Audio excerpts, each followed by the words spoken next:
I am sure you would be over the moon when your disapproving mother-in-law wants to make it right with you.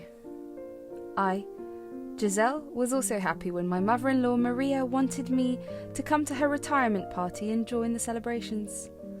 My husband Nico had faced a lot of backlash from Maria for marrying me.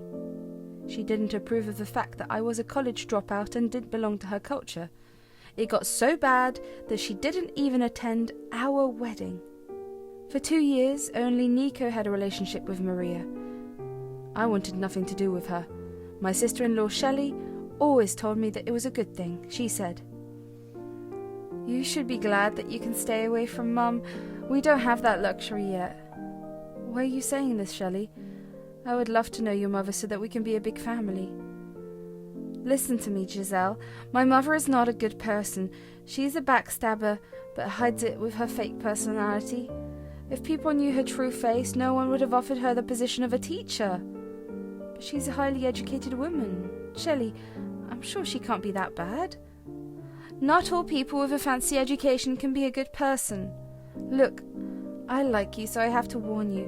Don't give in to her sweet words. She's told me countless times that she hates you. She thinks you are beneath her since you don't have a fancy college degree." Yes, I knew Giselle hated me to some extent, but I never knew just how much. Turns out she is a snob and a vicious woman. I still held on to the hope that we would have some relationship for Nico's sake. My husband was over the moon when Maria invited us to her party. He was planning to send her a monthly allowance that would help her retire early. So, he was ecstatic that I would be a part of that celebration. Honestly speaking, I never discouraged Nico from having a relationship with her. I always told him, "Nico, no matter how much she dislikes me, you are still her son. I know it would hurt you to be away from her. I won't mind if you two stay in touch." "I know that, Giselle. You've always been very supportive of my relationship with Mum.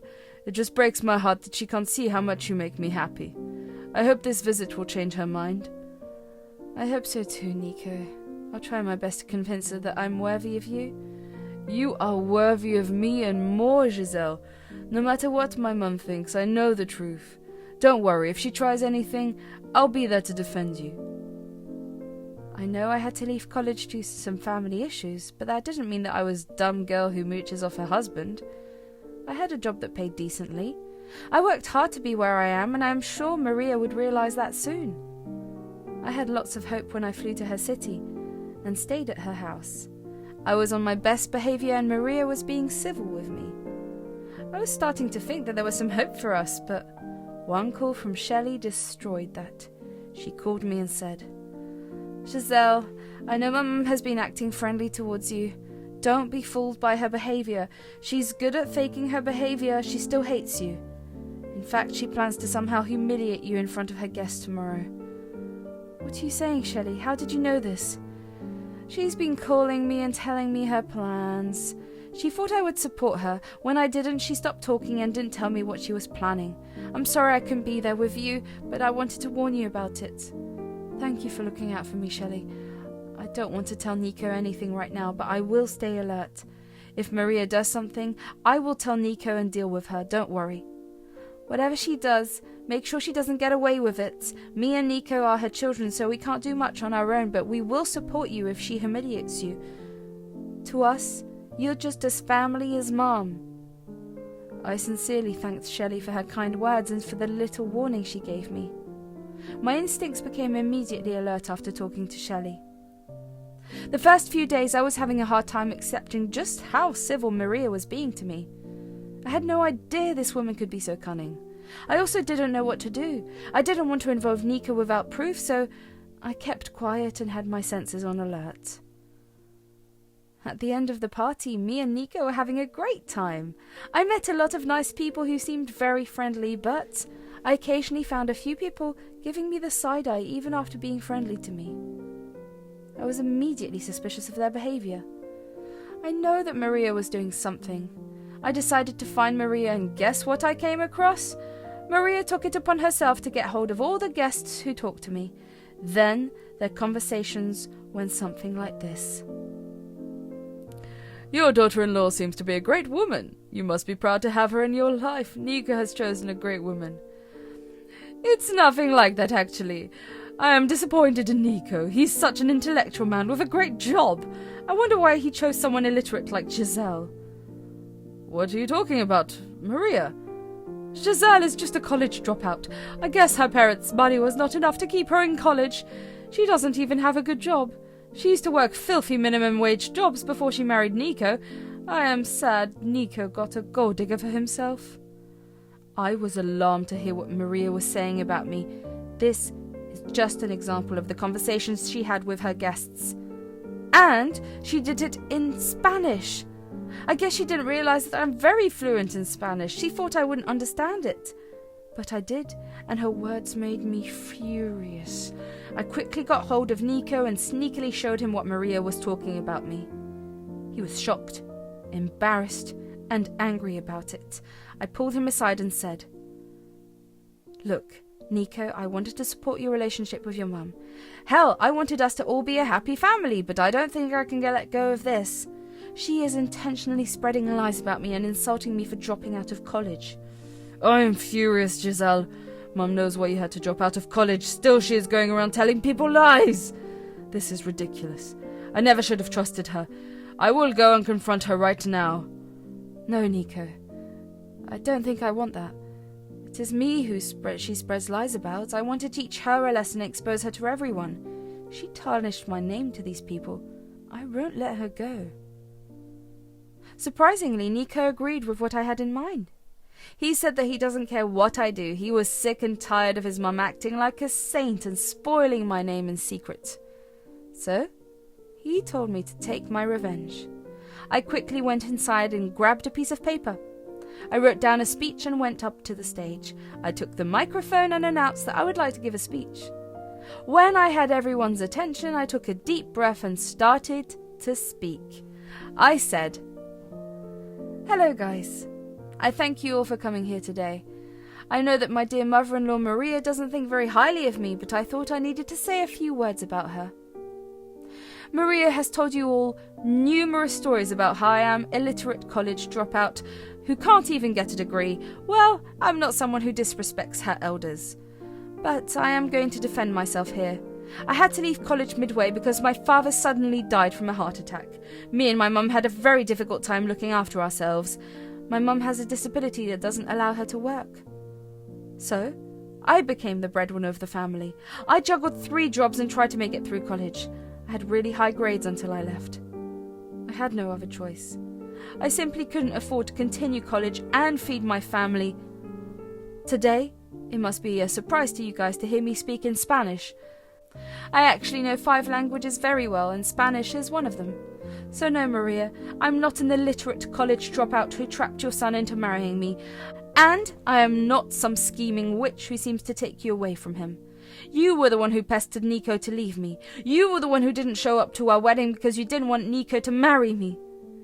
Throughout the last year, I encouraged him to establish a relationship with you again. It was Nico who refused. I really wanted us to be a family, but today I quit. Just like your retirement from teaching, I'm taking retirement from trying to be your daughter-in-law." I finished my speech and left the stage. People had their mouths hanging out and their eyes went wide. Maria looked really uncomfortable and wanted to be anywhere but there. Nico looked at me with a pained expression and held my hand. Maria was thinking hard about how to handle the situation. She was a teacher, and what I said today had completely destroyed her reputation. She prided herself on being a kind and loving lady. Today I showed everyone how vile and disgusting she is. Maria understood the gravity of the situation. She tried to rectify it and said, "Oh my, I didn't know you could speak Spanish so well. You have misunderstood me, Giselle. I was only joking about college. You don't have to take me seriously." "Oh, really, Maria? Is that why you were going around and telling those jokes even when no one laughed?" "Look, it was only a harmless joke. You are overreacting about this. You need to chill out." Everyone, do you think I am overreacting? If any of you guys think that I am overreacting, you can raise your hand. No one raised their hands on that. In fact, they were looking at Maria like they wanted to get away from her. The crowd that came had people belonging to the most respected families in the city. Naturally, they wanted nothing to do with a vile and disgusting woman like Maria. They were shocked that a teacher could do such a thing. Some people even started to berate Maria for being such a bad mother-in-law. Maria got desperate, and she said, "Guys, please trust me, it was just a joke. Giselle is intentionally blowing this out of proportion. She just wants to make this party about herself. Nico, control your wife, she's ruining my day." Why should I, Mum? It is you who said horrible things about her, even when she was present. You intentionally spoke in Spanish so that she wouldn't know what you were saying. Son, you don't understand. It's all part of Giselle's plan. She's doing this to ruin my reputation and turn you against me. I always knew she would do this. You should have married within our culture and avoided this. I heard you tell people nasty things about my wife. You have really disappointed and angered me today. I thought that finally me and Giselle would have a good relationship with you. I really wanted this, Mum. But today, I can see that you will never change. I will protect my wife and cut contact with you. Enough is enough. Hearing that, Maria started to scream and yell at me. Her mask of being a respectable woman completely slipped off her face. She was yelling and crying to make Nico take back his words.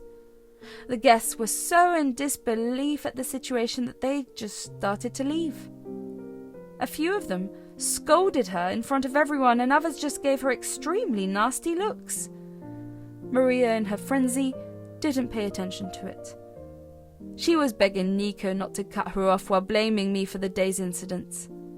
She said, "Nico, you can't do this to me. You can't cut contact with me. I chose to retire from my job because you had promised to take care of me. What will I do now? This is all your fault, Giselle. You are pitching my son against me." Stop it, Mum. Every time you open your mouth, I just find new reasons to cut you off. Yes, I promised to take care of you, but I also promised to take care of my wife. After what you did today, I don't even want your shadow on her. I am your mother, Nico. You can't just abandon me. You can't listen to your witch wife and leave me to fend for myself. You are the one who started this, Mum. Giselle has done everything in her power to make you like her. You just kept insulting her and mocking her. Today you reduced her struggles to nothing in front of all the people. How can I forgive you after that? You didn't even ask Giselle for forgiveness. This is ridiculous. Fine. I will apologize to her. She has ruined my party and my reputation anyway. She didn't even think twice before doing it. I really have nothing else to lose today. I will beg her for her forgiveness. I don't need your apology. It is ironic that you are blaming me for ruining your reputation. All I did was point out what you did today. You didn't think twice before actually spilling my reputation and talking shit about me. Why do you think I should have thought about you? All I asked was an apology from you, Mum. You can't even apologize to my wife after calling her names. Instead, you are turning the blame on her. I am done with you. We will collect our things and leave. Me and Giselle will stay in a hotel till we can catch a flight tomorrow. Maria started to cry loudly and begged Nico not to leave. She continued to berate me and sometimes tried to recruit me into her team. Neither I nor Nico paid any attention to her. We packed our bags and left for a hotel. Maria kept calling us throughout the night until we were forced to block her number. Nico apologized to me for not standing up for me sooner. He said, I shouldn't have brought you here, Giselle. I know how bad my mother can be. Still, I allowed you to come here and get insulted by my mum. Nico, don't say that. It's not your fault. I wanted to come here and try to mend some bridges. I was being naive. Thanks for supporting me when I wanted to teach her a lesson. She deserves that, Giselle. Mum likes to have a fake face for the people outside. The community needed to know what a horrible human she was. And I was serious about cutting contact. There is no way she's ever getting a relationship or money out of me.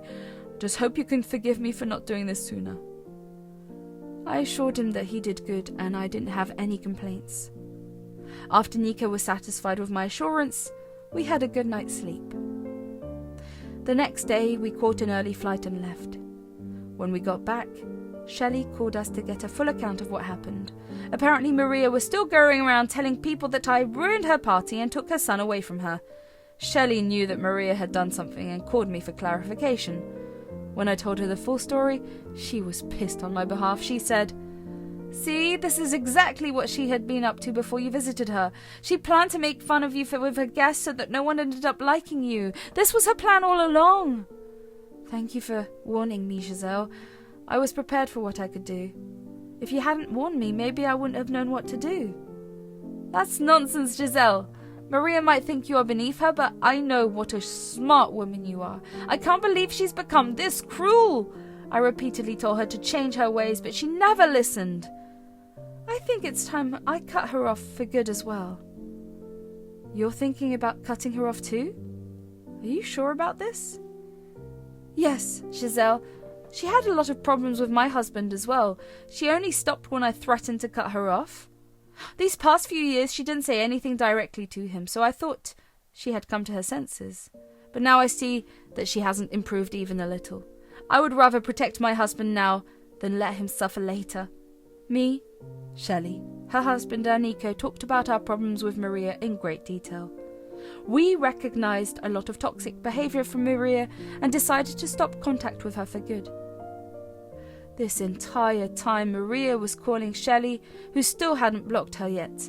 After hanging up on us, Shelley called Maria and gave her a piece of her mind. She also told her about the no-contact decision on her part, and Maria went absolutely crazy. Shelley hung up before she could start screaming. Shelley later told me that even her husband was relieved that he didn't have to spend time with Maria again. I won't mention here what Maria did to insult him because of privacy reasons, but it would make your blood boil. In the months that followed, Maria was in deep trouble. After the retirement party, everyone knew what a bad person she was. They stopped associating with her and blocked her number. Her old school also refused to take her back since some teachers had reported the incident to the principal. Apparently the school didn't want any drama associated with their name, so they decided not to give her job back. Without her job, and her children's help, she was forced to work at McDonald's for minimum wage. She was old, so learning new skills was out of the question. The only place that would hire her was McDonald's. No one at her work talked to her because they knew that she looked down upon people working minimum wage jobs. Maria had been crying to Shelley about everything and even sending us texts from different numbers. We blocked them as soon as we realized it is her. If she continues to harass us, we might consider sending a cease and desist letter. Nico and I still don't want any contact with her. We are actually pregnant, with twins on the way. We're trying to enjoy the pregnancy and want as little stress as possible. Plus, we don't want our children to grow up around toxic people, so Maria has lost her grandma's privileges as well. I'm sure she'll throw a fit when she discovers the pregnancy, but me and Nico are well prepared to deal with her now. I know I have Nico and Shelley to help me out, if Maria tries to be a witch again. Till then, wish me luck and bless my children so that they can grow up to be good people, unlike Maria.